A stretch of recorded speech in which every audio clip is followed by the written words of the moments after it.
British Airways is een van de meest zichtbare Britse merken. De naam staat voor kwaliteit van alles wat Brits is. En heel wat passagiers hebben er een klein fortuin voor over om first class te vliegen met deze maatschappij. A one-way fare is just over $10,000.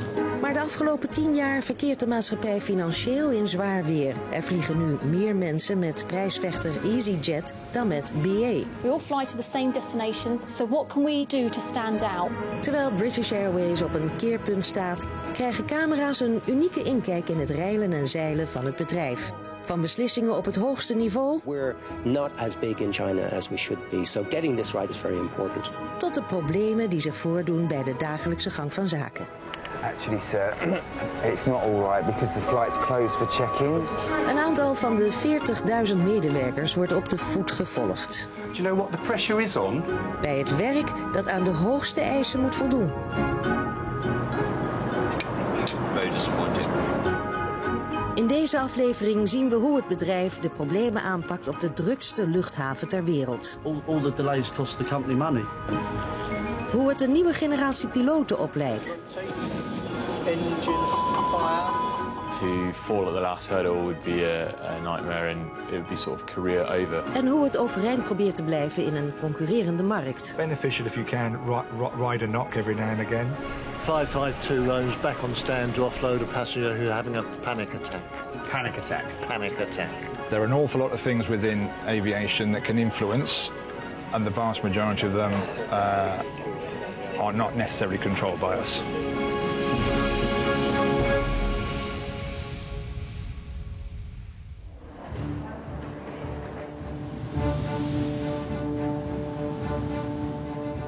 Het is een speciale dag in Cranebank, de pilotenopleiding van de vliegmaatschappij.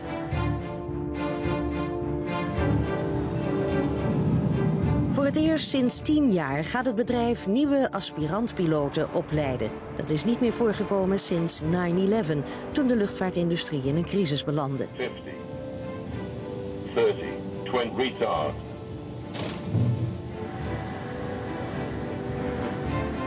De opleiding duurt 18 maanden en kost £84.000 per persoon. De meeste recruten sluiten een lening af bij de vliegmaatschappij. Niet slagen zou een hele dure grap zijn. Yeah, well, it was really good fun. Pretty much what I expected. A lot of work and very intensive, but really good fun. Sommige nieuwe recruten willen zo graag vliegen dat ze de laatste weken van de opleiding doorbrengen in een hotel op het vliegveld. They call it the bug. I was 27 before I flew in a light aircraft, controlling it myself. And as soon as I left the ground, I knew that I had to learn to fly. It's so incredibly addictive. De 30-jarige Joel Garabidian heeft alles op alles gezet om piloot te worden bij British Airways. I had a job which I enjoyed. I had a house, a car. Well, my life was complete. But the lure of flying was just incredibly strong. De vader van de 24-jarige Andy McKellen was piloot. Voor Andy draait vliegen om het gevoel van controle. As soon as we put those thrust levers forward and you feel the power coming from the engine, you get a certain amount of excitement. And then you take off and it's you. And it's freedom, because essentially what people say on the ground and what you do, you're in charge of your own destiny. This is just all I've ever wanted to do. To fall at the last hurdle would be a nightmare, and it would be sort of career over, and I'd have to reevaluate and think of different career paths that I'd have to go down. I'm kind of financially all in on the scheme, but from an emotional point of view, I've invested the last 2 years of my life in the scheme. I've been away from my wife and my friends, and obviously it will be beyond disappointing to sort of have to give up on that dream. Er waren 4500 aanmeldingen voor deze eerste recruteringsronde. Slechts 89 personen zijn toegelaten. In deze laatste belangrijke fase moeten de aspirantpiloten laten zien dat ze klaar zijn voor het besturen van een passagiersvliegtuig. What are you expecting? A lot of work. A lot of work, that's what I like. What kind of work? Is it bookwork, knowledge? A combination, really, bookwork, knowledge, and also other things that we haven't really done before, because of course we've been flying with sort of nobody in the back, and now all of a sudden we've got passengers and all the problems that deals with. So that, yeah, all the problems that passengers give you.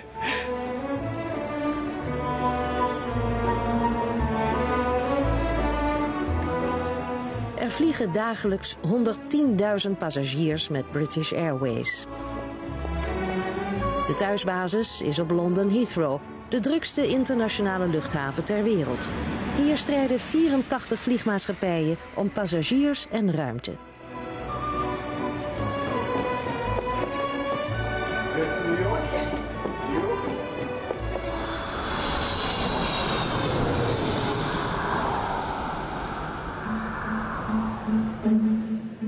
Het is een ingewikkeld proces om alle passagiers op de 800 vluchten per dag te krijgen en die vluchten op tijd te laten vertrekken. 40.000 personeelsleden zijn dag en nacht in touw om deze klus te klaren. Morning. Morning, how you doing? It's gonna get busy. It's the calm before the storm. Yeah, it's gonna get busy. Rugbyspeler Kevin McKenzie is een van de Operation Control Managers. It's a feeling I've always had running onto a rugby pitch. You get that little knot in the bottom of your stomach. Because you never quite know what to expect. De komende 12 uur heeft hij de leiding. Morning all. Kevin hoort bij een team van 90 mensen dat verantwoordelijk is voor alle BA-vliegtuigen ter wereld. Morning, guys.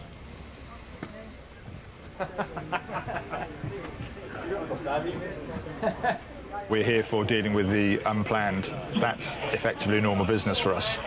My responsibility is to oversee the whole of the network globally and to maintain the operational plan as published. So when external factors influence that plan, the teams in here work to recover that and get the operation back on track.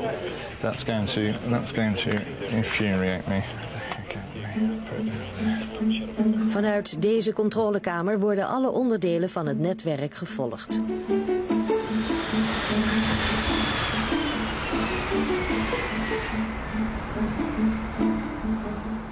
Not unusual to be lonely. Oh, good, that's probably not a bad thing. I was just singing. Anoushka Warwick is turnaround manager. Zij moet ervoor zorgen dat vliegtuigen op tijd vertrekken. Elke vertraging heeft zijn weerslag op het vluchtschema van de rest van de dag. Where are we going? We are going to stand 543 to meet the 216 arrival, which has been declared a medical emergency, which means that a passenger on board is feeling unwell.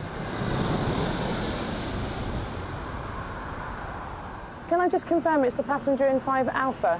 Banged to the head the day before you flew and now not feeling well, is that right? Do I have any paramedics up there?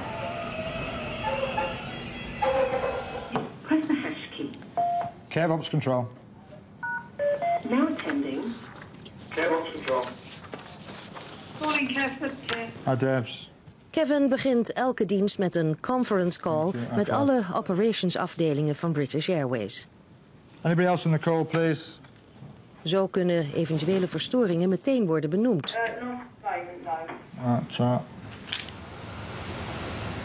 Okay, the medic has arrived, apparently. Here we go. Morning, Excuse me. Just going to stay out of the way at the moment because there's a lot of paramedics in there, but they're going to be taking the gentleman out and onto the high lift. He's got everything, shoes and... Thank you. Right, that's it, you're done. Ops update overnight, please. Okay, morning, Kev, morning all. The 216 this morning arrived early. He declared a medical emergency on arrival, and obviously that's being dealt by Heathrow and the medical teams. Thank you very much. Take that. Morning, Clive. Aircraft standbys and risks for the day, please. Lima, lightning strike to repair, so that's going into the hangar this morning. Een van de variabelen waarmee hij moet werken is het voortdurende onderhoud van vliegtuigen, waardoor ze niet kunnen worden ingezet. Hoe meer vliegtuigen aan de grond, des te zwaarder zijn dag. Right, we've got quite a few storms around at the moment. We've got Hurricane Raymond, which is currently to the west of Acapulco. Its strongest gusts will be tomorrow around about midday of 130 knots. Kevin moet op de hoogte blijven van alle weersomstandigheden, zodat zijn schema niet in de war loopt. And finally, a couple of volcanoes we're watching. We're looking at one on the Kamchatka Peninsula. Danger is as if there's a significant eruption there, it pushes that ash down into North America. Thank you all very much. Have a good day. Shout if anything changes. Cheers. We start the day with spare resources in all areas. So we start with spare aircraft, we start with spare flight and cabin crew. That gives us the flexibility we need to tweak the program as and when we need.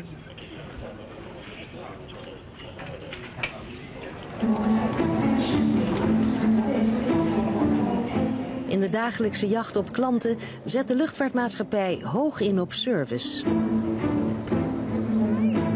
En dat doet het op zeer Britse wijze. Come over and we'll get you all checked in. Okay.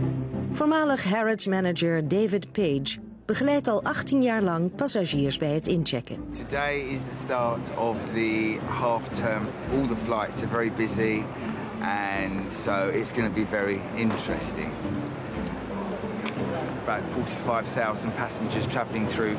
It's going to be quite a lot of pressure today, I would say. So, where are you travelling to? Madrid. Madrid, what time? 9:10. 9:10, 512, okay. Actually, sir, it's not all right because the flight's closed for check-in. So they're not going to be able to check you in now. But I can't check you in for this one because it closed a while ago now. Some people get very, very upset and they're very stressed and they're going away on business. They might be going to a funeral or might be going to a friend's wedding. And of course, you know, time is the element. Right, we need to be very, very quick. Okay, chaps, we're going to drop your bags off quickly and then you need to go straight through to the gate. So just follow me with the bags and we'll send them down. No, take the bag. Bit tight. We're going to have to run. If they'd stayed in the queue, there's a possibility they could have missed their flight. That was in the right place at the right time to recover that. If you've got any baby milk, it's in the bottles already made up, or is it powdered? Powdered. Right, okay, that's absolutely fine. If it wasn't, they might ask you just to taste it. Hello? Okay, do you want to just come over? Would you like kids? There's always the famous line, I couldn't eat a whole one, isn't there? I do like children, yeah, of course everybody does. Plus you can stretch out and have a little sleep. 26 or 27. So you sat there before? Yeah. 26. Okay then, we'll say goodbye to Mum and we'll get you through, yeah? Tijdens de vakantie ontfermt de vliegmaatschappij zich over duizenden alleenreizende kinderen. De zogeheten skyflyers. There you go, all ready? Okay, when we get through, you can wave to your mum, yeah? Before we go through.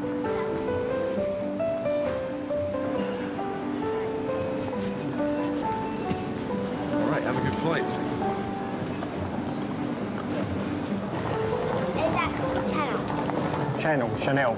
Chanel, yeah. Chanel. What is it? You like Chanel, yeah? Expensive. Tegen extra betaling escorteren getrainde begeleiders de kinderen naar het vliegtuig en brengen ze in contact met het cabinepersoneel. Okay, someone will meet you. Someone like me will meet you in Nice, okay? All right, hi there. Right there. So Lewis. Smashing. Have I said that right? Luke. De vliegmaatschappij wordt een soort kostschool in de lucht.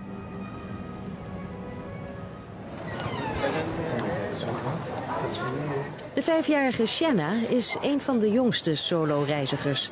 Ze woont in Frankrijk bij haar moeder en reist eens per maand in haar eentje van Londen naar Parijs en terug. What's her name? Sienna. Oh, I love that name, Sienna. Sienna, how are you today?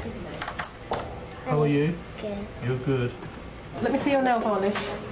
Oh, that's nice. Mummy's not going to be happy with Is she not? So this is Carolyn. And she will take you. A11, Carolyn.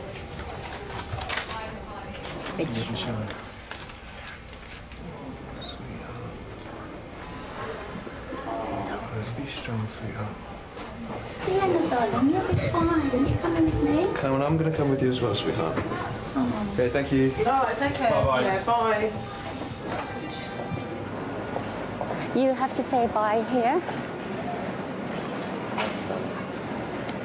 Sienna, you'll be fine, sweetheart. They'll treat you like a special little princess on board. Yeah. Okay. Love you, darling. How long is she going for? She lives there. Oh. Going back home.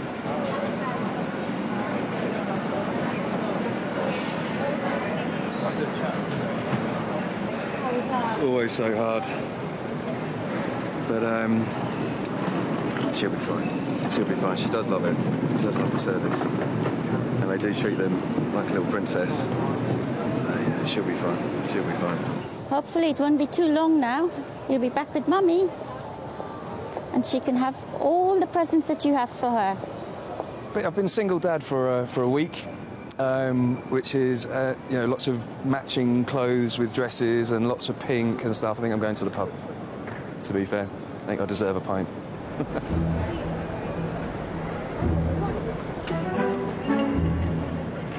Door middel van deze service probeert het bedrijf zich te onderscheiden van prijsvechters zoals Ryanair en EasyJet, die dienst niet leveren en zich richten op goedkope tickets en hogere passagiersaantallen.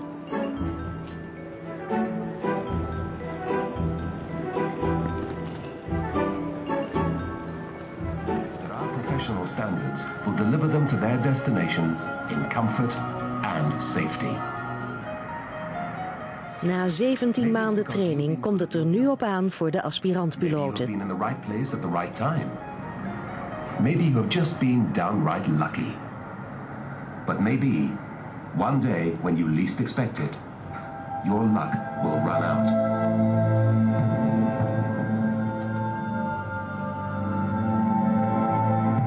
Most people believe the unthinkable will never happen to them. If we are to avoid tragedy striking us again, you have to go looking for trouble. It's normal for us to be introduced to things like air disasters because it's good to put it into perspective. I think the danger is people get complacent about flying because you see so many aircraft taking off every day, you see so many people going on holiday, and for people it's become almost a normal way of life. And you forget that if you have these tiny slip-ups, that these major disasters can occur.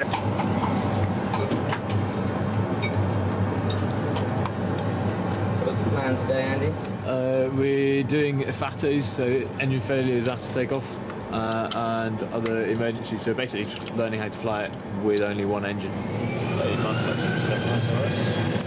Auto thrust blue, thrust set.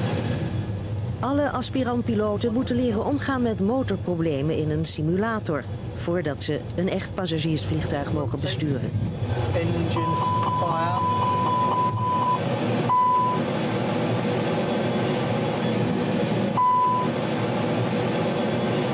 Positive climb. Gear up.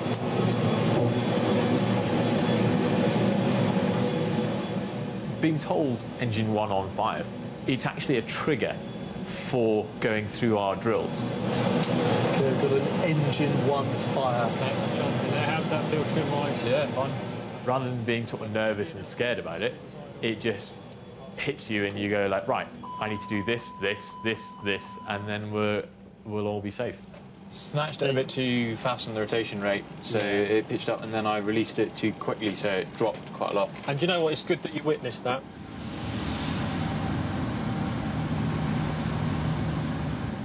At British Airways, we train or test engine failure flying every 6 months. And that ensures that the guys have got top-class skills and that they're able to competently and confidently handle an engine failure. OK, so just let me know when you settle down and we'll fly it down to minimums. OK, I think I'm ready. Excellent. You have control. I control. Is it a common occurrence? No, not at all. And this is the reason that we have to train it so often, is because it requires precise handling, but it doesn't happen very often. Minimums. Go around. Go around flat. Go around flat.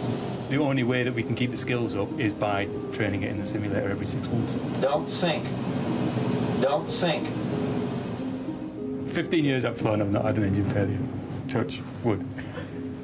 And do you want one now? No. V1. Continue, engine fire, rotate.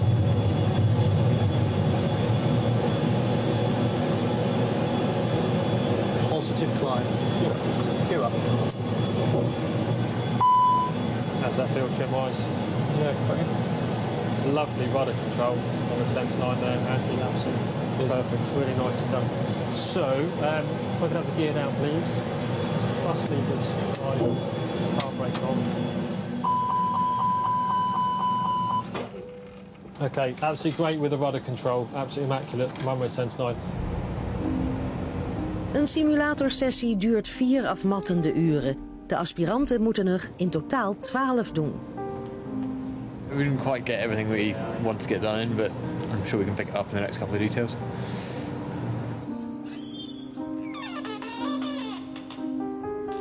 When you come out, you are absolutely exhausted, and it's really, really tiring. Your mind itself just feels really tired on the amount of new information and the amount of practice and concentration that you've had to put in on this 4-hour session. Approaches, see how we do for time, but Als Andy slaagt voor het examen en gaat werken als piloot, krijgt hij een startsalaris van ruim £30.000. Dat kan in korte tijd oplopen naar £100.000. Not demanded. In de terminal is David op zoek naar mensen die hij kan helpen. I'm fortunate enough to be one of the few staff that's got 3 golden tickets, which is what gold card holders give to us when you've achieved really high standards of service. Sir, you okay? You all checked in? Mensen die vaak met British Airways vliegen, zijn in het bezit van een gold card. Zij mogen het personeel belonen met een gouden ticket. No, we can get you all checked in. Where are you travelling to? Hong Kong. To Chadra, so these are your 3 baggage receipts. Perfect. So keep those nice and safe. Yep. And would you happen to have my frequent flyer number in there? I'll just check for you. But there is a lounge in that concourse. There is, over at B, yes. There you go. It's £15. Thank you. Thank you. Thank you. Een gouden ticket is zoiets als een sticker in een schoolschrift. There was a little old lady. Sounds like the cliche, doesn't it? The little old lady going to see her daughter somewhere in Europe. I can't remember now. And she was very upset. She'd recently lost her husband.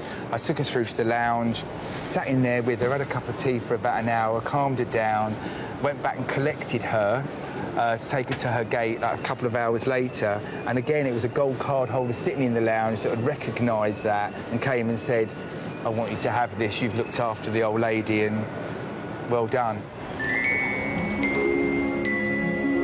I'm always on the prowl. But it's not about that.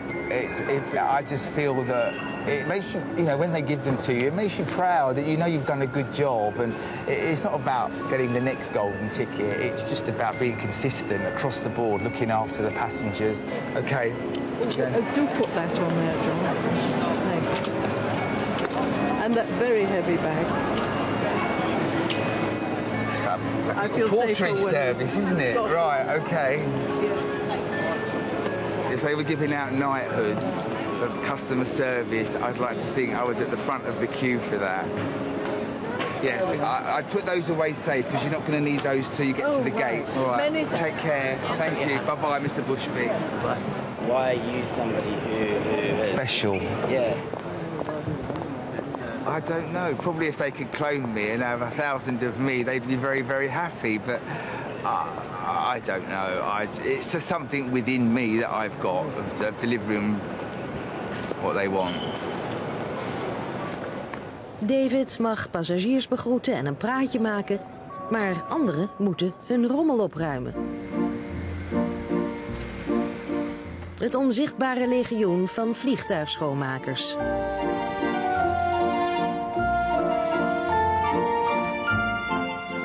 Mr. Williams, milk tray over there.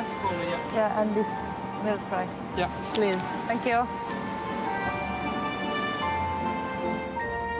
Hoofdvliegtuigschoonmaak is Christina Matta, een Roemeense handbalster met een accountantsopleiding. Ze leidt een team van 11 mensen die binnen 75 minuten dit vliegtuig schoon moeten hebben. It's coming from India. It's very, very dirty. It's taking more than 1 hour and a half. Because all over it's messy, food on the floor, on the galley, everywhere. If it's coming from America, it's okay. We can finish even in 1 hour and 20 minutes. Als het vliegtuig schoon is, worden de cabines nog een laatste keer gecheckt. Sometimes you could get a window blind stuck, and when you try and free it, it breaks. So we have to replace it. Vliegtuigengineer Said Hussein zoekt naar mogelijke defecten. Sometimes the toilets are not flushing, they are blocked up, so we make sure that they work okay as well, like, you know, to the last minute. Problemen die zijn veroorzaakt door vreemde vondsten in vliegtuigtoiletten worden doorgespeeld naar Chief Engineer Steve Duffy in de controlekamer. Well, we've got in the order of between 2,100 and 2,200 toilets across all our aircraft.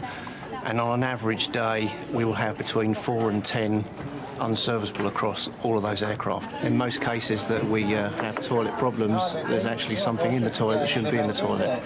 Whether it be a towel, a book, Gucci wallet, it's the funniest thing I've seen down there. Het komt bovenop al die problemen waar Kevin dagelijks mee te maken heeft. Beneficial if you can ride a knock every now and again. There will be days when you will feel that there's an awful lot being thrown at you. As there are an awful lot of things within aviation that can influence, and the vast majority of them are not necessarily controlled by us. So there is a front that's going to come through tomorrow. That's going to probably drop a load of weather on us, rain and stuff like that.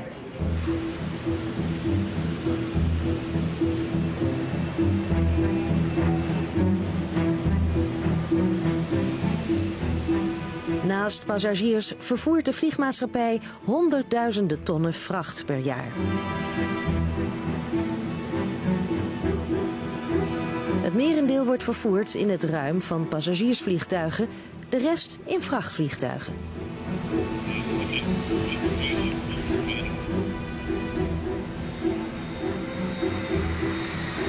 Kevin's team moet ze inroosteren. Vandaag moeten ze een speciale vlucht inplannen.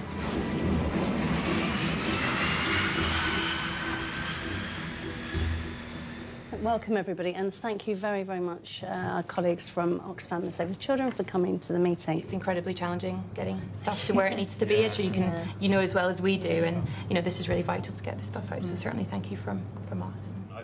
Orkaan Haiyan heeft dood en verderf gezaaid in de Filipijnen. Honderdduizenden mensen zijn dakloos en verstoken van medicijnen en schoon water. De vliegmaatschappij heeft al 4 vliegtuigen gecharterd voor de hulpoperatie. Deze leveren ze gratis, maar er is een probleem. Het bedrijf wil de vracht naar Manila sturen, maar Oxfam en Save the Children willen dat het vliegtuig in Cebu landt, 750 kilometer dichter bij de rampplek. The problem we have with Cebu, which is the airport itself, we can get down at the airport, we can land on the runway and we can taxi. The latest estimates, we will be waiting for around 15 hours to have cargo offloaded. That's something that we really would struggle with. Het dichtstbijzijnde vliegveld in Cebu is overbelast als gevolg van de storm. Het team van Operations is bang dat het vliegtuig vast komt te zitten. Difficulty will be the cargo, if it goes to Manila, may end up having arrived in the Philippines, but then it may end up being stuck. And while the goods may offload quicker in Manila to actually physically get them to the end beneficiaries, I think we're going to be, we're in a lot better position, a stronger position if it does go to Cebu. In a nutshell, it's about the provision of water, the provision of sanitation, i.e. toilets, communications equipment. Oh, and also we're providing what are called pee-poo bags, which is pretty much what it sounds like. It's a bag that you pee and poo into, except that it has a chemical in it which will very quickly turn it into utilisable compost. I was told we had reserve. Weer een probleem erbij voor de afdeling Operations. So we leave it an open time till 1500, and then if not, we have a plan B. Yeah. By the nature of the events which we are trying to support, there are often some parts of the world that we don't necessarily routinely fly.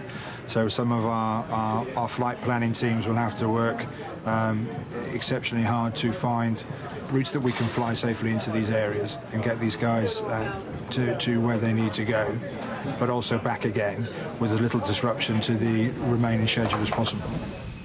Oxfam neemt alle hulp aan, welk vliegveld het ook wordt. The type of planes which BA is provided for us, the cost per hour of an asset like that is extremely high. So I can see 15 hours for a plane to be sitting there doing nothing for a professional mover of freight like British Airways is, well, it's a nightmare for them. We're not compelled or to support these organisations. It's something we choose to do because we see the benefit that we can bring, the facilities and the resources and the people that we have who work for BA that can help and support often situations that other organisations can't.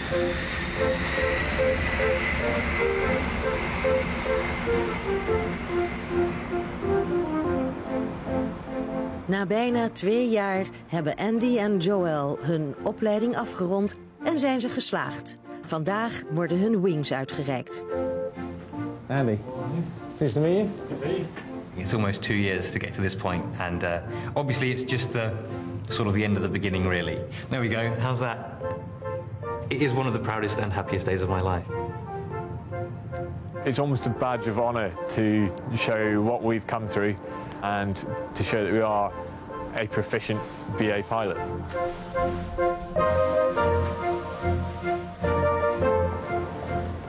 Andy en Joel zijn nu co-piloot. Vandaag vliegen ze allebei voor het eerst met een Airbus A320 met 162 passagiers aan boord. It's the day before Christmas today, but I mean, the anticipation is much greater than any Christmas I've ever had before, to be honest. Obviously, we've got full pilot's uniform. I'm first officer, which means I get 2 stripes on my sleeve. At the end of the day, it's just a uniform, and you know, obviously I'm incredibly proud to wear it, but it's just a normal person underneath. It makes no difference to who I actually am.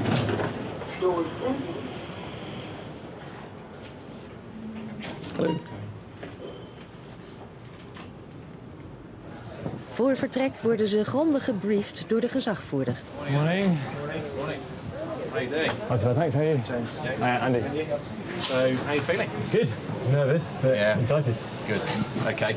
What I propose to do is perhaps get you to the handling sector on the initial sector out to Geneva. Strongly supported by both myself and Asa. Does that sound like a plan? That sounds great. Excellent. Okay. Terrific. Probably feels a bit like first day at school. Yeah, quite a lot like that. Have you got butterflies?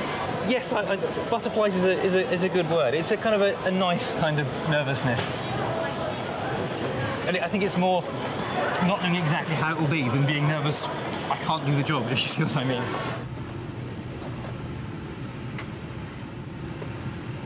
It's all pretty much like the simulator. Yeah. It's a bit more time pressure and a bit more going on outside. Yeah. And your first customers are about to get on the aeroplane. Yeah, that's quite exciting. That's quite exciting, isn't it? That's what it's all about. Yeah, very good. Yeah, absolutely. Happy how to get your seat in the right place. Why don't you have a...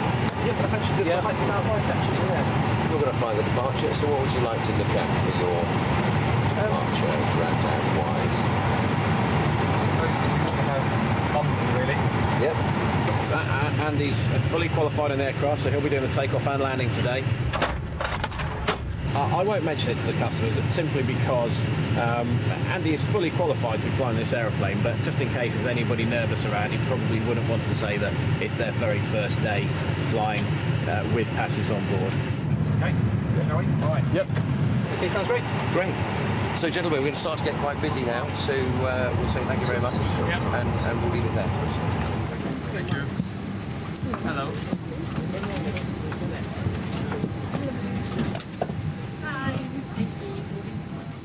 Ably assisted here on the flight deck today by First Officer Joel Garabedian.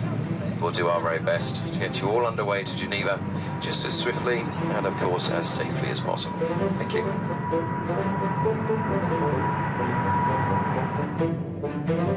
This is your First Officer, Andrew McLeod speaking.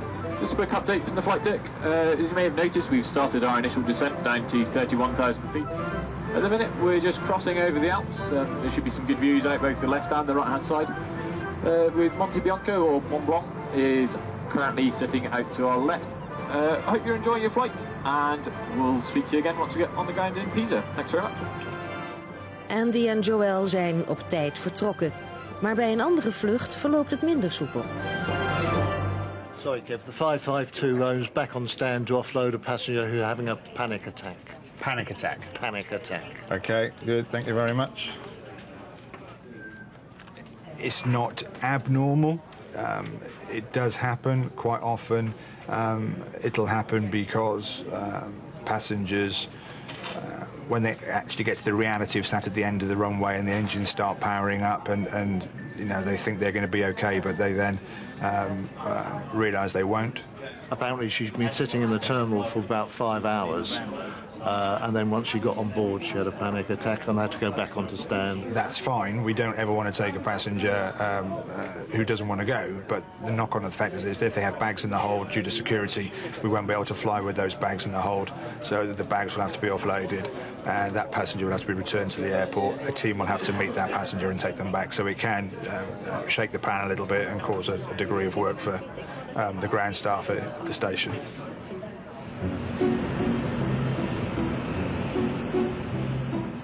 Om 1 uur 's nachts landt het grootste vrachtvliegtuig van British Airways op Stansted Airport. Yep, this is it. It's coming in. De maatschappij heeft toch besloten om de hulpvlucht naar Cebu te sturen. Ze willen er graag aandacht voor. Mary Barry, liefdadigheidsmedewerker van BA, is aanwezig bij het vertrek. You look quite excited. I'm very excited, actually. Been sort of worried that we weren't going to get it into Cebu. It's really good to know that it's sort of getting as close to the disaster region as we can make it, really. She's fantastic. It's like a spaceship. Vrachtexpert Steve Rook gaat mee om ervoor te zorgen dat het vliegtuig zo snel mogelijk kan terugkeren. As the aid gathers momentum, there's a lot of freight, a lot of cargo going into Cebu. So it has been quite congested. I'll be there on the ground, hopefully to get this aircraft serviced as quickly as possible so it can return to its normal schedule. Knocking heads together? Not so much knocking heads together, but using a calm approach and explaining to people exactly what is required. Mainly sanitary equipment, toilets, latrines, and such like. There's also been a very kind donation by the Queen of Spain of medical supplies. The Queen has requested a photograph of her shipment being loaded on the aircraft. What's your photography like? Poor, that's why I've got a professional doing it for me. And I believe the Queen also wants a photograph of the offload in Cebu. Really sort of special moment, isn't it, really? You know, it really is. There's a lot of hard work that's sort of gone into pulling all this together, and then just to sort of see it coming together is just really fantastic. What we're sending out, the basics of life, and not to have them must be absolutely horrendous, so I truly believe this makes a difference. I really, really do. 120.000 kilo noodhulp is op weg naar de Filipijnen.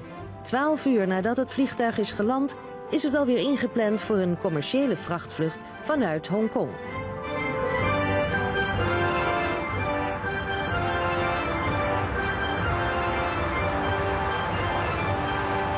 I'm very fortunate that I live in a comfortable environment, but you know, you only need to look at the news that around the world there are people who are far worse off than us, and if they think that I can come into work and do something that will help those people and make their situation better, that's very important, very fulfilling.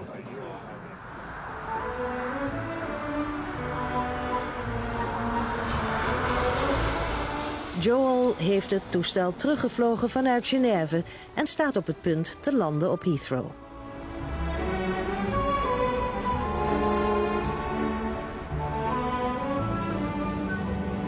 How was that?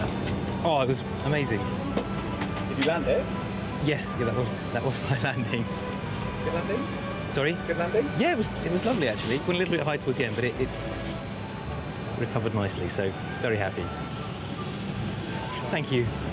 Quite an intense experience, so recalling the whole thing is probably going to be quite difficult, but I think I'll remember the feeling rather than the actual experience itself. Sort of like a wedding day. Exactly, yeah. Bye. Thank you. Thank you. Bye. Ook Andy keert terug van zijn allereerste vlucht. Hij heeft gevlogen naar en van Pisa. I think I still need to finesse my landing technique. Hopefully I can get them a bit smoother. It finally does feel real. It's nice. Sort of being in control of a big aircraft, it does sort of empower you as such, and it's a really nice feeling. Joel en Andy zijn de eerste nieuwe lichtingpiloten in 10 jaar tijd die landen op Heathrow. It's hard to express actually, I think, how tiring it is doing what he's doing today, coming in here for his first day commercially. There's an awful lot going on. He's learning at a great rate actually, which is the aim of the game. After flying this sector, we're now off to jump on a different aircraft to fly off to Pisa for the night. Helsinki for the night. Andy hoort nu ook bij British Airways. To be honest, I'm getting quite tired now. Okay, right, well let's not do that then. Yeah.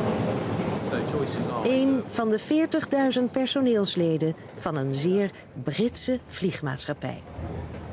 Until you move around the airline and meet the various different people, you don't necessarily comprehend how much it takes everyone to deliver their little bit to make the whole picture work. People do feel like they belong to BA and they are part of BA, and that's why people will stay working for BA.